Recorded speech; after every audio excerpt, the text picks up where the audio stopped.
Queridos, é uma honra muito grande, uma alegria poder estar nesta noite com os irmãos. É sempre bom visitar a casa da mamãe, não é verdade?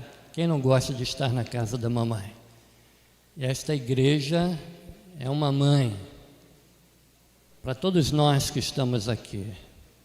Pastor Milton, pastor da 4ª igreja, pastor Carlos da 2ª, eu da 3ª, somos fruto do trabalho missionário desta igreja. Obrigado, minha querida, Deus te abençoe. A palavra de Deus diz que nem mesmo um copo de água deixará de ser recompensado, né?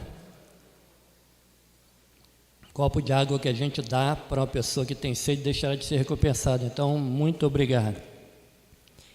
E nós, 2ª, 3ª, 4ª igreja, somos fruto do trabalho missionário de vocês. E estar aqui nesse dia, 59 anos de existência desta igreja aqui, para nós é uma grande alegria, um privilégio, é um prazer poder compartilhar com os irmãos daquilo que Deus tem feito por nós ao longo dos anos e principalmente daquilo que Deus tem feito por vocês. Então eu trago aqui o abraço carinhoso da 3ª Igreja Batista em Pilar para todos os queridos irmãos e amigos. Como o pastor Celso falou, já nos conhecemos de longa data, desde que éramos embaixadores do rei. Então você imagine o tempo, né? Olha a cabecinha branca dele. Amém? Então isso não é de hoje, faz tempo. E eu quero dizer para os irmãos que a igreja foi muito feliz na escolha do tema para o seu aniversário. E por que foi muito feliz? Esse é um tema muito atual. É um tema que realmente é relevante para esse tempo que nós estamos vivendo. Tempo de pandemia, tempo de Covid, tempo de máscara. E eu, esses dias, estive refletindo que usar máscara assim, a gente só via em filmes de ficção científica, não é verdade? Só em filmes de ficção científica, e a ficção se tornou realidade. Então nós estamos vivendo tempos difíceis. Estamos vivendo uma pandemia que está afetando o Brasil de norte a sul, de leste a oeste, está afetando todo o planeta Terra. E nós poderíamos dizer que não existe uma única nação neste planeta que não tenha sido atingida por esse vírus. Então, tempos de deserto. E eu quero ler mais uma vez o texto que a igreja se embasou para poder colocar este tema. Isaías 43, 19, ele diz: vejam, estou fazendo uma coisa nova, e ela já está surgindo. Vocês não a reconhecem? Até no deserto vou abrir um caminho, e riachos no ermo. Riachos no ermo. Deus está fazendo uma coisa nova. Deus, Ele está mexendo lá os seus pauzinhos e algo está acontecendo, que às vezes muitas pessoas não percebem, mas tudo isso que está acontecendo é sinal dos finais do tempo. Isso é um alerta de Deus para mim e para você. Deus nunca fez nada no mundo sem antes avisar que Ele iria fazer. E é importante que a gente entenda isso. Nunca nós vimos tantos sinais acontecerem simultaneamente, um atrás do outro, como nós estamos vendo nos tempos em que nós estamos vivendo. Talvez você esteja se perguntando: que coisa nova é essa? Ele está abrindo um caminho no deserto. Mas o que é o deserto? Na Bíblia a gente muitas vezes ouve falar do deserto de forma literal, um lugar árido, um lugar onde não tem praticamente nenhum tipo de vegetação, um lugar onde as precipitações atmosféricas, onde a chuva dificilmente ela cai, um lugar onde durante o dia é um calor escaldante, durante a noite é um frio terrível. Muitas vezes a Bíblia fala do deserto literalmente desta forma. Mas em outros momentos a Bíblia fala do deserto como uma metáfora, como um lugar de dor, de angústia, um lugar de sofrimento. E eu creio que este texto está nos conduzindo nesta direção. Deserto como um lugar de angústia, de dor e de sofrimento. Mesmo porque, se a gente for olhar o contexto, a gente vai ver que essa profecia de Isaías é para a Babilônia. O povo de Deus estava exilado na Babilônia. Estava como escravo, vivendo como escravo na Babilônia. E estava sofrendo.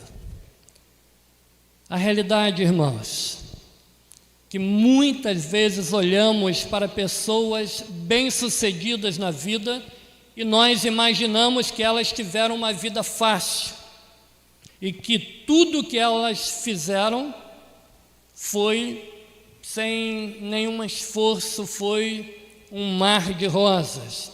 Olhamos e não conseguimos enxergar a história por trás da história.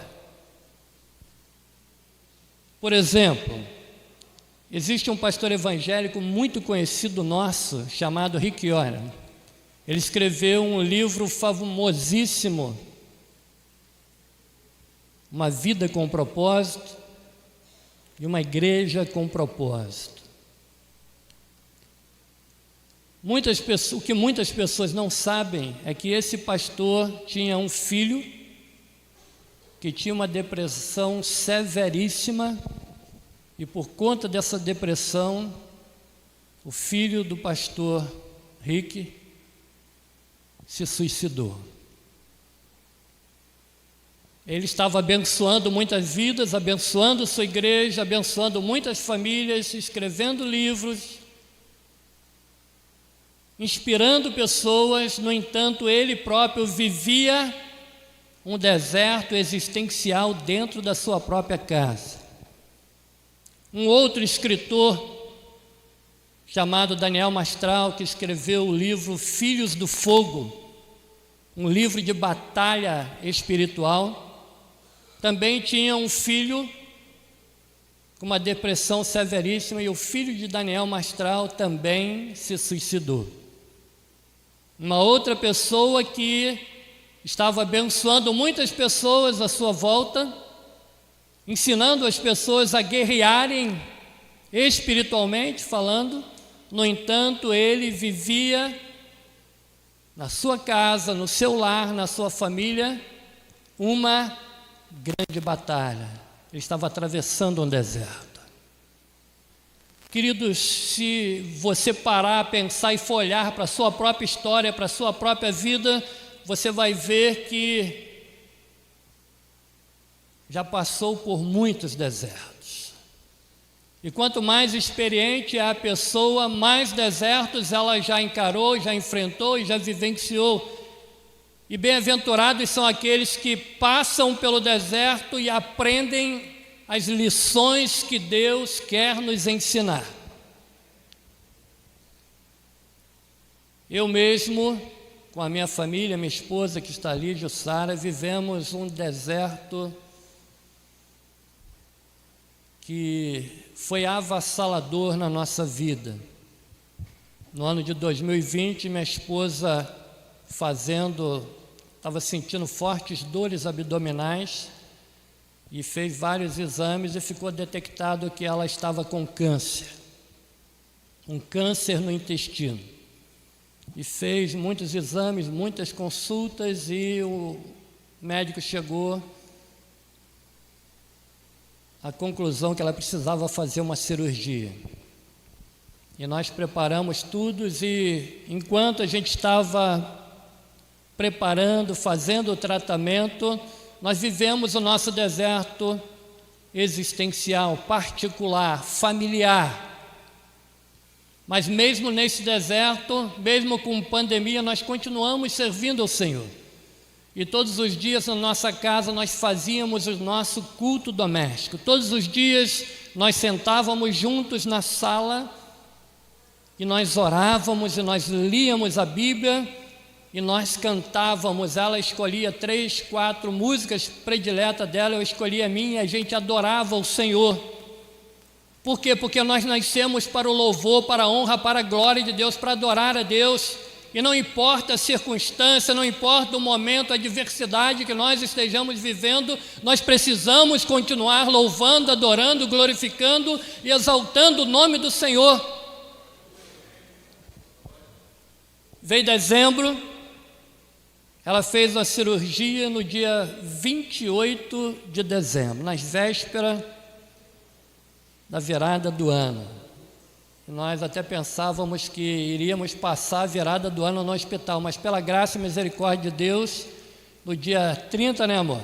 31, dia 31 ela teve alta e nós fomos para casa e passamos com a família. Mas a coisa não parou por aí. Logo no início de janeiro, meu filho pegou Covid, a minha nora pegou Covid, meu filho mora na casa de cima junto com a minha nora, e eu peguei Covid, 3 pessoas com Covid e ela recém-operada. Os pontos inflamaram. E agora, o medo de ela também pegar o Covid, e no estado que ela estava, frágil do jeito que ela estava, ela poderia vir a óbito. Mas nós clamamos outra vez, oramos outra vez, pedimos outra vez, imploramos outra vez, nos humilhamos outra vez, e pela graça e misericórdia de Deus, ela foi a única na família que não pegou Covid. E graças a Deus ela foi melhorando, foi recuperando, e depois de 3 meses ela já estava bem, a gente, feliz porque Deus havia nos abençoado. Depois de 3 meses, queridos, preste atenção numa coisa: nada está tão ruim que não possa piorar. E quando a gente pensou que a coisa ia refrescar, que a coisa ia melhorar, a minha sogra ficou doente, a gente começou a correr atrás, a garganta dela inchando, fechando, e fomos fazer exames e chegamos à conclusão, através dos exames, que ela estava com câncer, leucemia, e criou um tumor que estava fechando a sua garganta, tirando a sua respiração, e ela foi obrigada a fazer uma traqueostomia para poder respirar, foi obrigada a fazer uma GTT para poder se alimentar, porque não tinha como nem respirar pelo nariz, nem se alimentar pela boca, e a gente ficou indo constantemente ao hospital para fazer exames, para fazer quimioterapia, para fazer o tratamento que era necessário. De 20 em 20 dias ela ia ao hospital para fazer quimioterapia, e a gente tinha que sair de madrugada com ela, e uma luta tremenda. Ela melhorou, o tumor diminuiu, ela voltou a respirar pelo nariz, voltou a se alimentar pela boca, e nós tínhamos uma esperança grande de que ela se recuperaria, ela melhoraria, e nós críamos nisso de todo o nosso coração, e nós orávamos e fazíamos culto doméstico e buscávamos a Deus, a presença de Deus. mas aprouve a Deus, aproximadamente 1 mês e meio atrás, levar ela para a glória. E antes de levar ela para a glória, lá na nossa igreja, num espaço de 4 meses, nós perdemos 5 pessoas. 5 irmãos nossos morreram. No espaço de 4 meses, nós fizemos 5 sepultamentos. E o 6º foi o da minha sogra. Mas graças a Deus,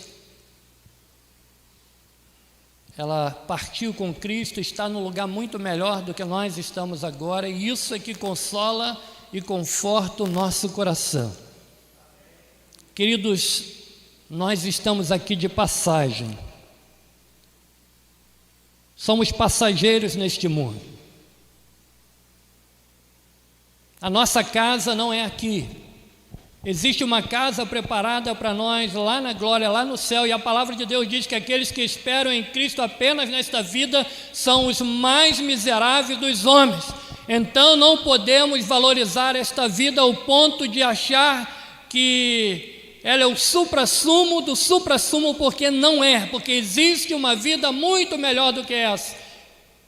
E quando um servo de Deus parte para a glória, como nós tivemos 6 servos de Deus partindo para a glória este ano no espaço, no intervalo de 4 meses, nós podemos dizer, Deus, Ele adora uma festa, porque toda vez que Ele levou um para o céu, Ele fez uma festa lá. Nós aqui não estamos podendo fazer festa, estamos no meio do Covid, mas sempre que um servo do Senhor parte para a glória, há uma festa no céu. Por quê? Porque você está voltando para o lar, porque a nossa casa não é aqui, a nossa casa é na eternidade ao lado de Deus. E nós devemos entender isso quando estivermos passando pelo vale, pelo deserto, pelas circunstâncias adversas da nossa vida, nós precisamos entender isso. E depois de uns 15 dias que minha sogra tinha partido, eu falei, bem, agora já tem um tempão que eu não faço nada na igreja, tem um servicinho, vou lá fazer. E estava lá, na lixadeira, botei um disco de madeira na lixadeira e fui cortar lá uma madeira. E segurando com uma mão a madeira e com a outra a lixadeira, aí eu falei, para essa lixadeira não está cortando nada, eu tenho que segurar a lixadeira com as 2 mãos. E quando eu soltei a madeira para pegar aqui, a madeira correu, a lixadeira desceu no meu pé e quase decepou o meu dedo fora. Tive que tomar 11 pontos, quase que eu acerto na loteria, pastor Celso. Mais 2 pontinhos e eu ficava milionário, você fazia 13 pontos. Mais 2 pontinhos. E agora eu tive que ir para o posto de saúde, aqui pertinho da gente. Tomei 11 pontos, mas graças a Deus, queridos, quando eu cheguei ali, Deus botou vários anjos para cuidar de mim. Eu nunca vi esse posto do Pilar com tanta enfermeira junto. Me levaram para uma sala lá para fazer sutura, tinha 3 enfermeiras cuidando de mim, depois veio um médico, 4 pessoas cuidando de uma pessoa só, imagine. Estava lá com várias estagiárias, e depois que eu tomei o ponto, aí fui lá para tomar a injeção, para dor. A enfermeira olhou para mim e falou, você tomou ponto nesse pé? Eu falei, tomei, aqui. Eu falei, aqui. Ela, mas isso é milagre. Eu falei, milagre por quê? Porque eles não estão dando ponto aqui, não estão fazendo sutura aqui. Quando chega alguém precisando de ponto, eles mandam para o Saracuruna, mandam para o Moacir do Carmo, e não estão fazendo aqui. Aí eu fiquei assim meio aéreo. Ela falou, ah, sim, rapaz, é um médico novo que chegou hoje aqui, a primeira vez que ele está atendendo aqui. Eu falei, oh glória, como Deus é bom, né? Como Deus é bom. Deus mandou o médico pela primeira vez ali para me atender, porque se fosse um outro antigo, tinha mandado lá para o Saracuruna, lá para o Moacir do Carmo, né? E eu não teria sido tão bem atendido quanto fui ali. Pela graça e misericórdia de Deus, tive que ficar mais de 20 dias com o pé para o alto, e a minha esposa ali marcando juntinho, que eu queria descer, queria pisar, ela não, arrumou até uma muleta rosa para mim, e eu tinha que andar de muleta, pegou emprestado. E hoje, irmãos, depois desse acidente, pela primeira vez eu estou calçando um sapato. Você pode dar um glória a Deus aí? Às vezes a gente olha assim para a pessoa ver e está doendo um pouquinho, que não sarou totalmente, mas está suportável, né? Está suportável. E às vezes a gente olha para a pessoa assim, pô, está legal, está bem, e você não sabe a história por detrás da história. Não sabe o que a pessoa está vivendo naquele momento, em que estágio da vida aquela pessoa está, qual é o deserto que ela está enfrentando, e talvez você esteja enfrentando o seu próprio deserto. Talvez você esteja enfrentando momentos difíceis na sua vida, de angústia, de dor, de sofrimento, mas eu quero dizer para você que o deserto, ele tem prazo de validade, ele tem dia e hora marcado para terminar. Você crê nisso? Ele tem dia e horário marcado para terminar, porque Deus, ele não dá provação além daquela que nós podemos suportar. Antes, com a provação, ele dá também o escape. E nós devemos nos apegar nesta verdade. Ele nos dá condições, e eu creio que nós só passamos por aquilo que passamos porque Deus sabe que nós temos condições de passar e de enfrentar e de vencer, porque nós servimos a um Deus que é vitorioso, um Deus que nos ama, um Deus que quer o melhor para nós. Ele quer o melhor para você, creia nisso. E se você está passando pelo vale ou pelo deserto, creia que tem algo bom depois disso.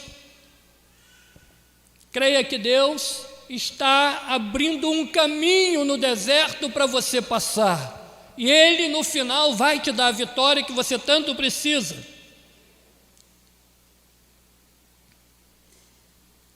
Lá no livro de Daniel, queridos, nós vamos ver logo no início a história de 4 servos de Deus: Daniel, Sadraque, Mesaque e Abednego. 4 homens que foram levados como escravos para a Babilônia e foram chamados para servir ao rei no palácio, para aprender o idioma, os costumes, para poder servir ao rei. E enquanto eles estavam ali, eles poderiam pensar, bem, nós estamos aqui como escravo, então eu não quero saber de nada, eu não quero saber de estudar, não quero saber de me preparar, não quero saber de nada, eu vou ser um rebelde na vida.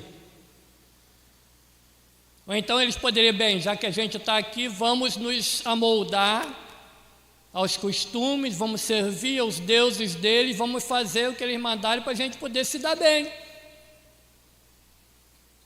Mas não foi essa a postura deles. Qual foi a postura daqueles homens? Eles tinham tudo para dizer, porque Deus permitiu que essa desgraça acontecesse na nossa vida, porque Deus permitiu que nós viéssemos para aqui, porque Deus permitiu que a gente passe essas intempéries, esse sufoco, essa angústia, essa dor. Por quê? Só que eles não fizeram isso. Eles decidiram não se contaminar com os manjares do rei. Eles decidiram que mesmo no meio da angústia, da dor e do sofrimento, eles iriam servir ao Senhor e servir com alegria, dando o melhor deles para Deus. Queridos, assim como Daniel, Sadraque, Mesaque e Abednego foram desafiados a viver em um lugar completamente diferente do lugar onde eles foram criados, um lugar inóspito, diferente, cheio de dor, sofrimento e desafios, nós também somos desafiados todos os dias. Todos os dias há um desafio novo, diferente para mim e para você. O diabo todos os dias levanta seus tentáculos para tentar nos desviar do caminho que Deus traçou para nós. E nós precisamos estar atentos. E eu quero compartilhar com vocês aqui nesta noite 3 passos que eu considero importantes para nós vencermos no deserto. Primeiro passo: não se contamine. Não se contamine. O diabo conhece você melhor do que você mesmo. Ele sabe quais são os seus pontos fortes, ele sabe quais são os seus pontos fracos. E entenda uma coisa: ele nunca vai atacar você onde você é forte. Ele nunca vai promover uma tentação para você numa área que ele sabe que você é uma pessoa boa. Então, como é que ele vai tentar a mim e a você? Ele vai trabalhar nos nossos pontos fracos, ele vai ir lá no nosso calcanhar de Aquiles para tentar nos derrubar e nos destruir. E é por isso que nós precisamos fazer um pacto com Deus. Fazer um pacto com Deus, de não nos contaminarmos. Por quê? Porque se o seu calcanhar de Aquiles for bebida, sexo fora do casamento, pornografia, relacionamento extraconjugal, ou seja lá o que for, será essa a estratégia que o diabo usará para tentar derrubar você. Ele vai trabalhar ali. E ele é um estrategista de mão cheia.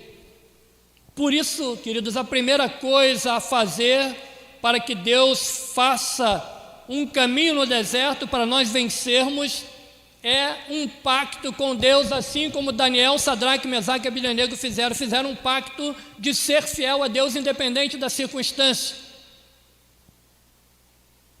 E é isso que nós também precisamos fazer. É importante que a gente entenda que só nós e Deus sabemos exatamente onde está doendo, onde é a nossa dor, quais são as nossas fraquezas.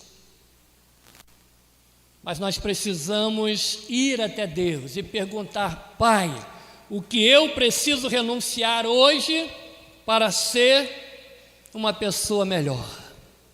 O que eu preciso renunciar hoje para vencer o meu deserto? Daniel e seus amigos renunciaram os manjares, as finas iguarias do rei. E você precisa perguntar a Deus: Senhor, o que é que eu preciso renunciar hoje para vencer no meu deserto? Qual é a renúncia? Eu me lembro quando minha filha estava se preparando para o vestibular. Nós levantávamos 5 horas da manhã, eu levava ela até a estação de trem de Caxias, e eu ficava esperando ela pegar o trem, porque eu ia para a Vila Militar, ela ia para o Colégio Militar estudar, e quando ela pegava o trem, eu entrava no carro, ia para o trabalho, ela ia estudar, passava o dia inteiro estudando, estudava de manhã, o 3º ano, e à tarde fazia o pré-vestibular, saía de lá 5 horas da tarde, pegava um trem para Caxias, um ônibus até em casa, chegava em casa já tarde, cansado, jantava, tomava um banho, descansava um pouquinho e ia fazer lá o dever de casa, os exercícios que os professores passavam. Muitas e muitas vezes ela renunciou momentos de lazer, porque ela tinha um propósito, ela tinha um objetivo, mas tinha uma coisa que ela nunca renunciou: estar na casa de Deus, na presença de Deus. Minha filha nunca faltou uma escola bíblica dominical. Minha filha lia a Bíblia todos os dias, minha filha orava todos os dias, minha filha buscava o Senhor todos os dias, e mesmo com tantos afazeres, ela estava na igreja todos os domingos para adorar para glorificar e para servir a Deus. Existem coisas, queridos, que nós podemos e devemos renunciar, mas existem coisas que nós não podemos renunciar nunca na vida, que é estar na presença de Deus, que é servir ao Senhor, que é buscar ao Senhor, porque a nossa vitória não vem do nosso intelecto, da nossa sabedoria. A palavra de Deus lá em Tiago vai dizer que toda boa dádiva, todo dom perfeito vem do Pai das luzes, em quem não há mudança nem sombra de variação. Tudo de bom que nós recebemos nesta vida vem de Deus. E como é que eu vou abandonar meu Deus? Se você quer viver no deserto, renuncie aquilo que pode ser renunciado, mas nunca renuncie estar na presença de Deus. Nunca renuncie à oração, nunca renuncie à leitura da palavra de Deus, nunca renuncie estar na casa de Deus, porque a tua vitória no frigir dos ovos vem de Deus e de mais ninguém. Nem mesmo da sua capacidade intelectual ela vem, porque quem dá essa capacidade para você é o próprio Deus. E se Deus não te desse, não tivesse dado a você, você não teria. Então glorifique a Deus e busque a Deus. Segundo passo, para Deus abrir um caminho no deserto, é a humildade. Humildade. Eu falei sobre isso na igreja domingo passado, e naquela ocasião eu usei o exemplo de Moisés. Hoje eu quero usar o exemplo de Neemias. Neemias estava também como escravo, era o copeiro do rei, e aí ele recebeu parentes dele que deram a notícia que em Jerusalém os muros haviam caído, as portas estavam queimadas e o povo estava em grande aflição e angústia. E quando ele soube daquela notícia, diz a palavra de Deus que ele chorou, jejuou e se humilhou na presença de Deus por vários dias. Orou, jejuou e se humilhou. Orou, jejuou e se humilhou na presença de Deus. E ele começou a clamar a Deus e disse: Senhor, tem misericórdia de nós. Nós estamos assim, o nosso povo está nessa situação por causa dos pecados que os nossos antepassados cometeram. Nós falhamos, nós negligenciamos a Tua palavra, nós fizemos coisas que não deveríamos fazer. Senhor, tem misericórdia de nós. Senhor, nos ajuda. Senhor, trabalhe em nosso favor. Queridos, e quando Neemias começou a se humilhar e a buscar e a orar e a jejuar, Deus ouviu lá dos céus. E quando ele estava na presença do rei, o rei notou que ele estava triste, falou: qual é o motivo da sua tristeza? Você sempre está alegre e feliz na minha presença? E Neemias contou a história para o rei: olha, o meu povo está em grande aflição, a cidade dos meus antepassados, os muros estão caídos, as portas estão queimadas, e isso dói profundamente no meu coração.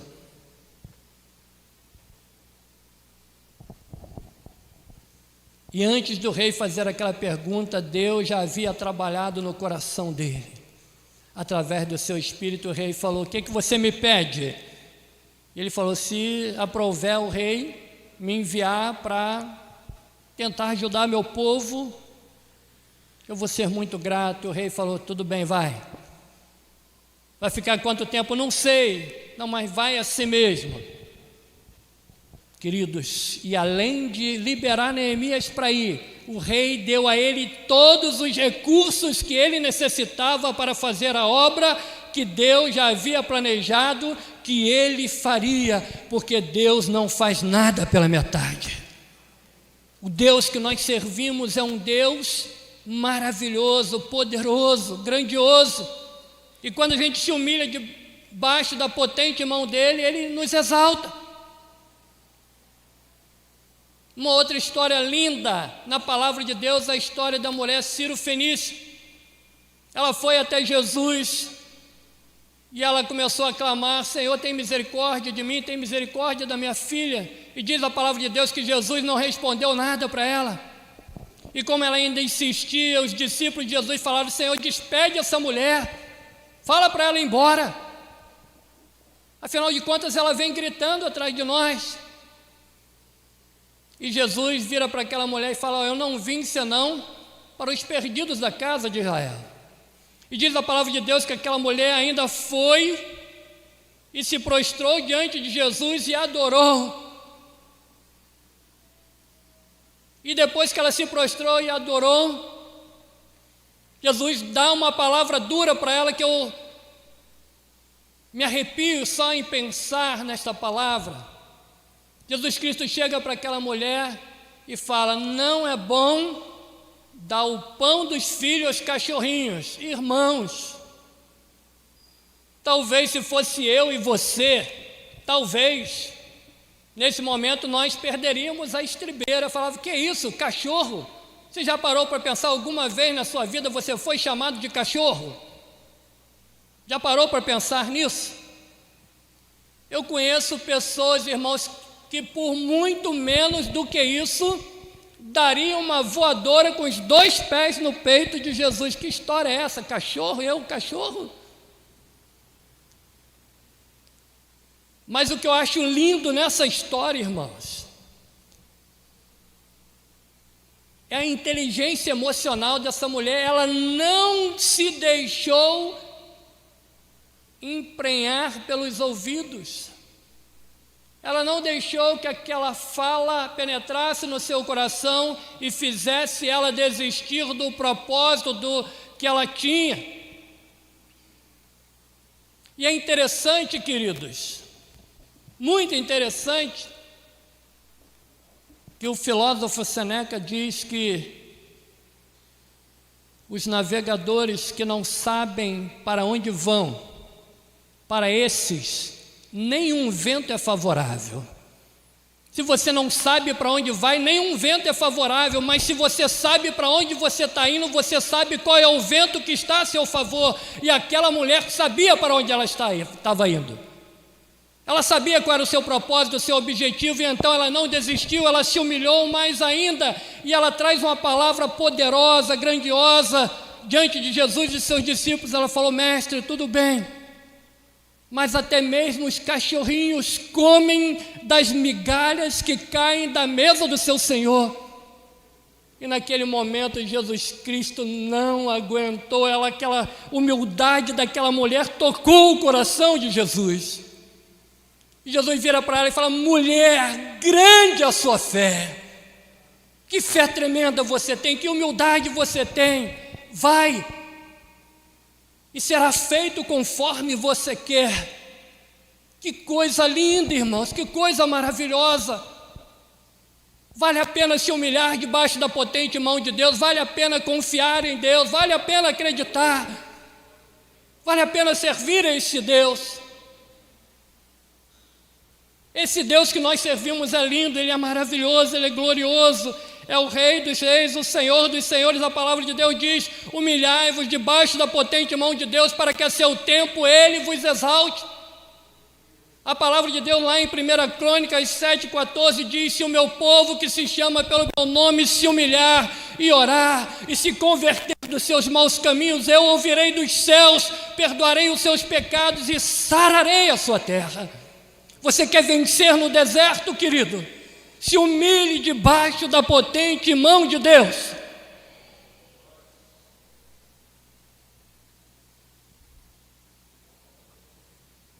Não tenho mais tempo para tratar do terceiro passo. Talvez numa outra oportunidade eu fale sobre ele. Eu quero encerrar aqui. Humilhe-se debaixo da potente mão de Deus. E eu só vou dizer o terceiro passo, não vou discorrer sobre ele. E o terceiro passo é: ame a Deus acima da sua própria vida. Ame mais a Deus do que a sua própria vida. Porque se você amar mais a Deus do que a sua própria vida, Ele vai te honrar. Você crê nisso? Ele vai te honrar.